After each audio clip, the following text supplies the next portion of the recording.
കൊയ്പ്പള്ളി കാരായമ്മ ക്ഷേത്രത്തിലെ ഉത്സവം കാണാൻ പോയ ചെട്ടികുളങ്ങരയിലെ നാട്ടുപ്രമാണിമാരെ അവിടുത്തെ ചില ഗ്രാമത്തലവന്മാർ അപമാനിക്കുകയുണ്ടായി. ഇതിൽ മനം നൊന്ത് അവർ ചെട്ടികുളങ്ങരയിൽ ഒരു ക്ഷേത്രം വേണമെന്ന് ആഗ്രഹിച്ചു. ദേവി പ്രീതിക്കായി അവർ കൊടുങ്ങല്ലൂർക്ക് യാത്ര തിരിച്ചു. കഠിനവ്രതത്തോടെ വചനം ഇരുന്നതിനാൽ വെളിച്ചപ്പാടിലൂടെ ഒരു വാളിൽ ദേവി സാന്നിധ്യം അറിയിക്കുകയുണ്ടായി. അങ്ങനെ ആ വാളുമായി കർണാഥന്മാർ തിരികെ ദേശത്തേക്ക് മടങ്ങി. ദിവസങ്ങൾക്ക് ശേഷം കരിപ്പുഴത്തോട്ടിലെ കഴുത്തുകാരനോട് തനിക്ക് ചെട്ടികുളങ്ങരയ്ക്ക് പോകാനാണ് സഹായിക്കാമോ എന്നൊരു വൃദ്ധ ചോദിച്ചു. നേരം വൈകിയതിനാൽ അയാൾക്ക് അവരെ തനിയെ അയക്കാൻ തോന്നിയില്ല. അങ്ങനെ യാത്രാമധ്യേ അവർ ഇരുവരും ഒരു മരച്ചുവട്ടിൽ വിശ്രമിച്ചു.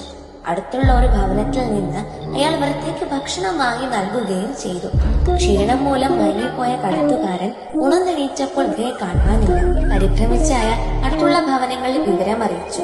തൊട്ടടുത്ത ദിവസം ദേശത്തെ ഒരു ഇല്ലത്ത് പുറമേറ്റിൽ നടക്കവെ ആ വൃദ്ധ അവിടെ എത്തുകയുണ്ടായി.